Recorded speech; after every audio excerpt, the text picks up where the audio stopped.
Muito bem, então, jovens, sejam muito bem-vindos ao canal, uma satisfação reencontrá-los. Aqui quem fala é o professor Bernardo, advogado, professor de Direito Penal, Processo Penal e Direito Administrativo na nossa Estácio Norte.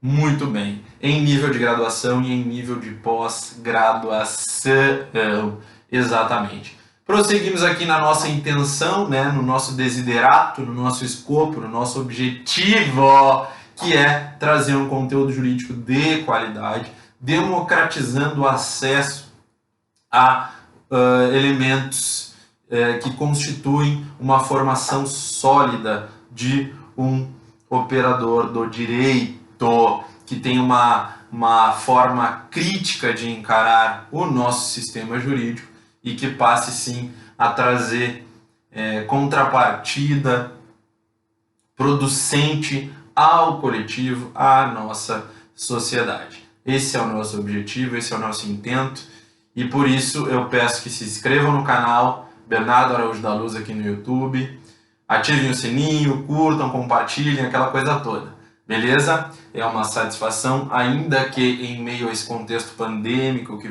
vivenciamos infaustamente, não é?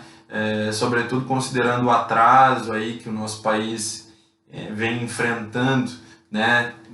Falta de traquejo, a falta de sapiência, a falta de cautela até mesmo na condução do enfrentamento à pandemia, não é? Já que nós vemos aí nossos vizinhos da América Latina se vacinando, não é? Muitos amigos, como vocês bem sabem, eu curso doutoramento na Universidade de Coimbra, em Portugal. Todas as pessoas que lá estão já estão tendo acesso à vacinação, não é? E a gente aqui, sequer um plano de vacinação nos foi apresentado, né? E é algo de se lamentar muito, já que essa doença nefária tem cada vez mais recrudescido, não é? E levado pessoas próximas, pessoas muito queridas, pessoas que nós amamos. Então, é muito triste.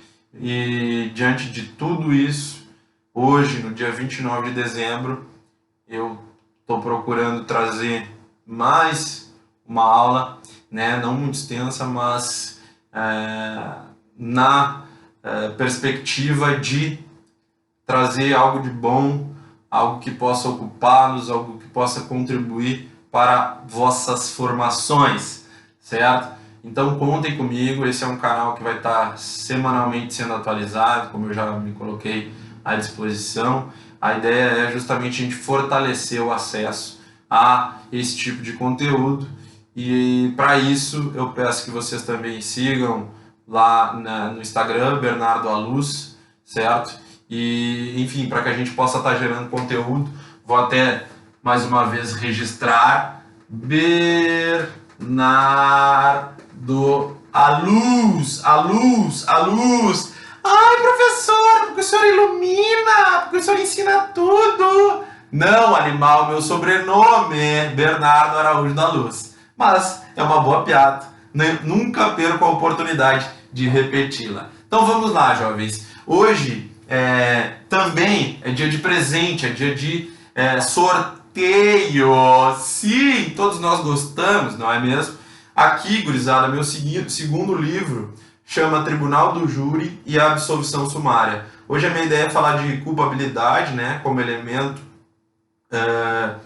da teoria analítica do crime, né, do conceito de crime para a teoria analítica de crime, e não efetivamente processo penal. Mas eu quero aproveitar o ensejo, né, já que estamos aí encerrando um ano que foi muito desafiador, e quero apresentar para vossas excelências Tribunal do Júri e Absolvição Sumária, tá? Pela Paco Editorial, editora lá de Jundiaí, né? Ele conta com esse livrinho de 100 e pouquinhas páginas. Ele conta com a apresentação do professor Carlos Naves, né? Um colega de doutorado, um professor do mais elevado nível, cara respeitadíssimo, com relevantes obras produzidas, não é? Recentemente assumiu a condição de responsável pelo curso de pós-graduação da Faculdade Batista de Minas Gerais, né? E eu vou ter o privilégio de, muito provavelmente, compor este time, não é? E também é motivo de muito orgulho para mim. Além disso, conta com o prefácio do professor Marcos Alan Gomes, né, que é juiz de direito criminal aqui em Belém, capital do Pará, e professor da Universidade Federal do Pará, tanto no mestrado quanto no doutoramento e na graduação, né? Então são realmente duas colaborações enormes para esse pequeno contributo, né, em relação ao processo penal. Eu faço algumas provocações, sobretudo considerando a silente manifestação da doutrina especializada, né, ou seja, a ausência de manifestação da doutrina em relação à possibilidade de aplicarmos a absolvição sumária do rito ordinário, né, do 397 do CPP, no rito especial, no rito do Tribunal do Júri. É algo que sempre mexeu muito comigo e eu resolvi colocar no papel essas ideias. E para minha sorte, recentemente, tão logo eu na iminência de entregar a versão definitiva para a editora, sobreveio uma decisão da lavra do eminente ministro Gilmar Mendes, que chancelou a tese que nós defendemos. Então, sem mais delongas, adquira o livro, é baratinho, está na ordem de 30 e pouquinhos reais, no site da Paco Editorial. Vocês também vão encontrar no site da Amazon, né? Enfim, diversos sites especializados. Então, quem tiver interesse, está aí à disposição. Faremos o sorteio, certo? Faremos o sorteio desta pequena obra para quem eventualmente tiver interesse. Requisito do sorteio: se inscreve aqui no canal do YouTube. Eu vou fazer uma postagem a esse respeito lá no Instagram, passa a seguir no Instagram, e aí a gente vai estar realizando este sorteio na primeira semaninha de janeiro, para começarmos 2021 com todo o gás. Muito bem? Certo, senhores? Muito bem, então vamos ao que interessa. Vamos tratar da culpabilidade. Por que eu escolhi falar sobre isso hoje? Simplesmente porque foi um pedido. Alô? Foi um pedido dos meus amados alunos da graduação do segundo semestre, né? Passaram agora para o terceiro, lá da minha Estácio Castanhal. E alô, certo? E resolvi atender esse pedido, né? Vamos aí abordar a culpabilidade como elemento do crime.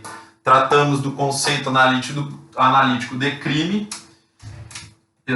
A minha porta abriu. Estamos na teoria do delito, teoria do crime, teoria do delito, como queiram, teoria do crime, teoria do delito. E trataremos então hoje da culpabilidade. Teoria do delito. Falamos do conceito analítico de crime, que é o adotado na nossa dogmática penal brasileira, conceito analítico de crime, que nos informa o seguinte: o crime é composto pelos 3 elementos que indicarei: fato típico, mais ilícito. Eu falo ilícito porque assim aprendi, mas no Brasil é muito mais usada a terminologia antijurídico, né? Isso é da matriz italiana, ilicitude, matriz germânica, antijuridicidade. O fato é que são sinônimos, certo, jovens? Então nós sempre teremos que ter o fato típico. Esse fato tem que ser, além de típico, ilícito ou antijurídico, ou seja, colidir com o regramento jurídico. E por fim, ele tem que ser culpável. Ele tem que ser culpável. Logo, temos os 3 elementos constitutivos do crime e hoje estudaremos o elemento culpabilidade. Certo? Muito bem, jovens, muito bem. Vamos a isso. Perdão, eu desde que enfrentei essa Covid nunca mais me recuperei em relação ao fôlego, né? Falta ao ar, é uma coisa bem complicada. Mas é isso. Vamos prosseguir. Hoje, então, trataremos, não é, jovens? Trataremos da culpabilidade como elemento constitutivo do delito. Culpabilidade como elemento constitutivo do crime. Exatamente. Temos que ter um fato típico, ou seja, aquele fato que se subsume ao conteúdo da norma, não é? Quando analisamos na concretude o fato realizado no mundo real e fazemos o perfeito enquadramento da tipicidade, realmente percebemos que o fato é típico. E não basta a tipicidade formal, ou seja, a simples subsunção do fato à norma, mas também tem que existir a tipicidade material. Tem que congregar ao mesmo tempo a tipicidade formal e a tipicidade material. Isso é o fato típico. Temos o segundo elemento, que é a ilicitude ou antijuridicidade, que é, na realidade, nada mais do que o fato ser contrário ao ordenamento jurídico e, portanto, ele será antijurídico ou ilícito. E hoje trabalharemos a ideia da culpabilidade, como elemento constitutivo do crime. Culpabilidade. Vamos a isso, jovens, vamos a isso. A culpabilidade, então, gurizada, é o terceiro substrato do crime, é o terceiro elemento do crime e nada mais é do que um juízo de reprovação.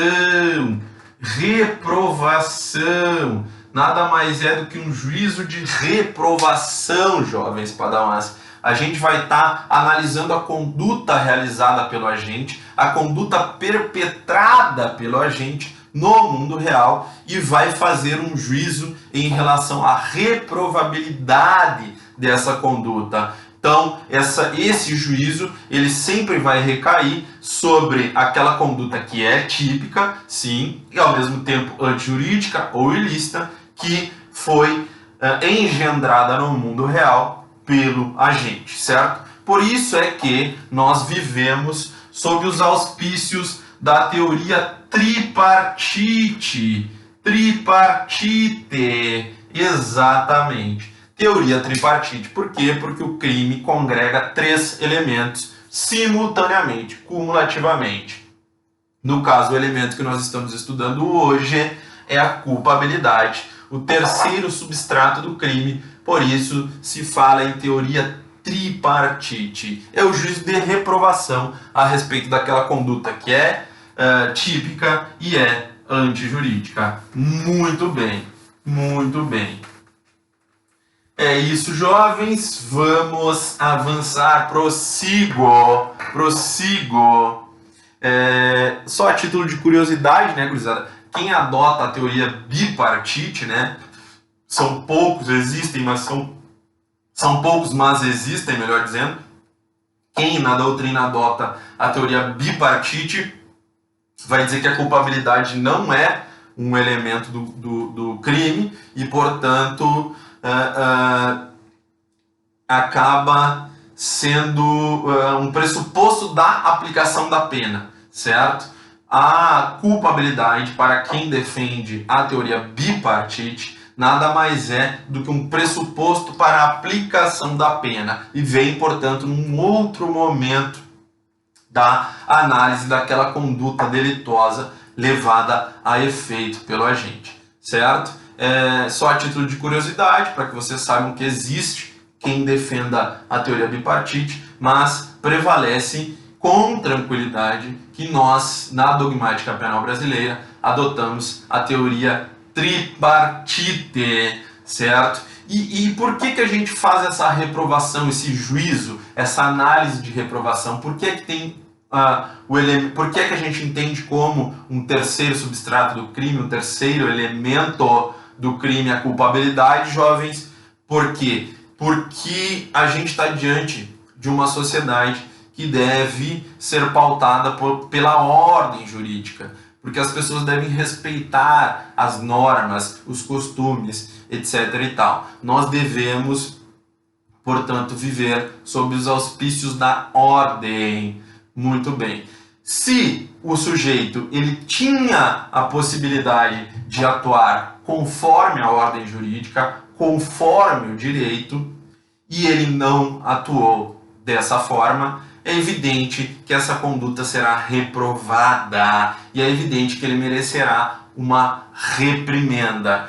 Isso é a culpabilidade, é a reprovação que recai em detrimento do sujeito que não se comportou conforme o direito. Ora, se todos nós nos comportamos conforme o direito, não pode o sujeito que vai lá e incorre num ilícito que viola um valor social fundamental, já que estamos falando de direito penal, que viola um bem jurídico que é caro à sociedade, e esse sujeito ele não merecer uma reprovação por parte de seu comportamento, certo? Então é isso que é a culpabilidade, é a análise da conduta praticada pelo agente sob a ótica, sob o prisma da reprovabilidade, da possibilidade que ele tinha de agir conforme o direito, de agir conforme as normas sociais, e ele não agiu. Por isso, ele será reprovado. E ele não, o sujeito, porque a gente não está falando de direito penal do autor,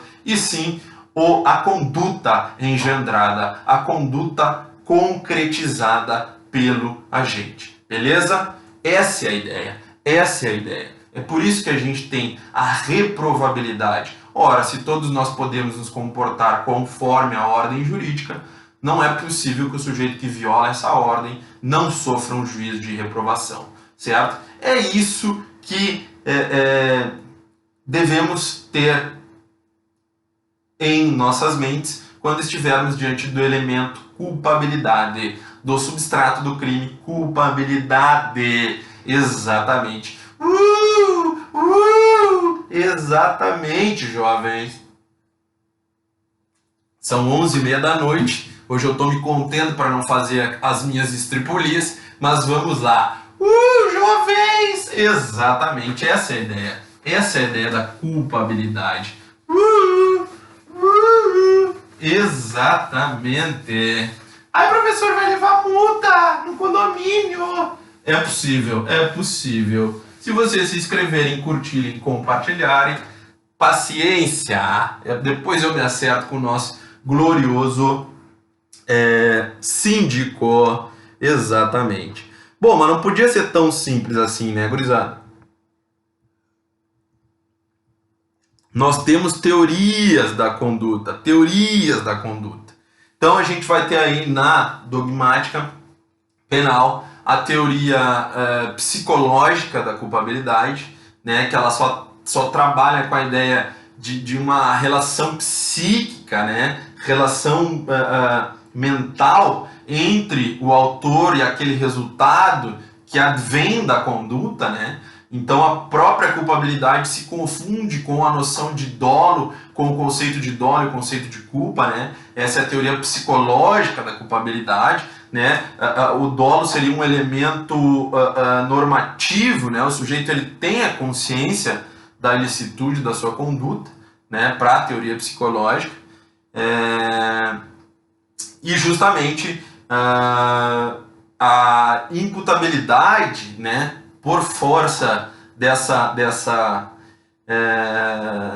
relação entre o dolo né, entre o aspecto psíquico do agente e o resultado, a imputabilidade é um simples pressuposto da culpabilidade e não um elemento, que a gente vai ver logo adiante que não é assim que prevalece, né? Eu só quero que vocês conheçam que existe a teoria psicológica da culpabilidade, mas ela está superada há muito tempo, certo?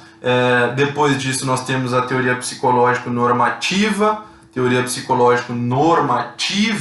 da culpabilidade, né? Teoria psicológico-normativa. Além do dolo como elemento normativo, né? Que o sujeito tenha consciência da ilicitude e da culpa, não é? Também aqui vai ser exigida a imputabilidade, não é? A exigibilidade de que o sujeito se comporte de maneira diferente, de maneira diversa, certo? Então aqui a gente tem um avanço, né?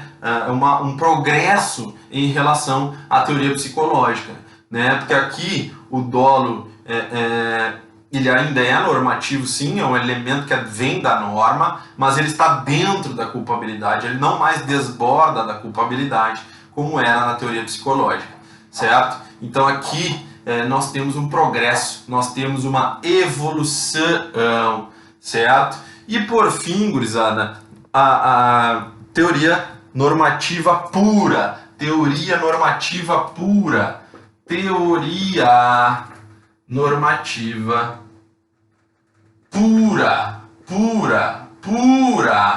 também chamada de teoria normativa extrema, teoria normativa pura ou teoria normativa extrema. Ela vai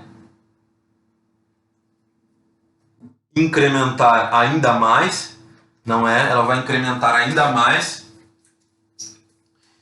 nos dizendo o seguinte: não basta eu ter imputabilidade, não basta eu ter a exigência de uma conduta diversa, de uma conduta distinta, mas eu também, ao mesmo tempo, vou precisar congregar a potencial consciência da ilicitude, a potencial consciência da antijuridicidade, certo? Então, o dolo, jovens, o dolo e a culpa, eles passam a integrar o fato típico, certo? Eles migram, eles se deslocam para o fato típico e agora a culpabilidade, sim, ela é integralmente normativa, certo? Não existe mais elemento psicológico da culpabilidade. O dolo e a culpa, sim, integram o fato típico. O dolo e a culpa integram o fato típico. Então, esse deslocamento, e eu vou ter que congregar ao mesmo tempo a imputabilidade, errei o pincel, errei por 2, eu vou ter que congregar ao mesmo tempo a imputabilidade, certo? A potencial consciência da ilicitude, então eu vou ter que congregar a imputabilidade, a potencial consciência da ilicitude e, como nós vimos, a exigibilidade de conduta diversa. Exigibilidade de conduta diversa. E o dolo e a culpa, migram para o fato típico. Eles integram o fato típico. Não há mais um elemento psicológico da culpabilidade. Beleza? Beleza? E aí vocês vão me perguntar: professor, mas qual é a teoria que nós adotamos? Nenhuma delas, gurizada. Nós adotamos aqui no Brasil a teoria normativa,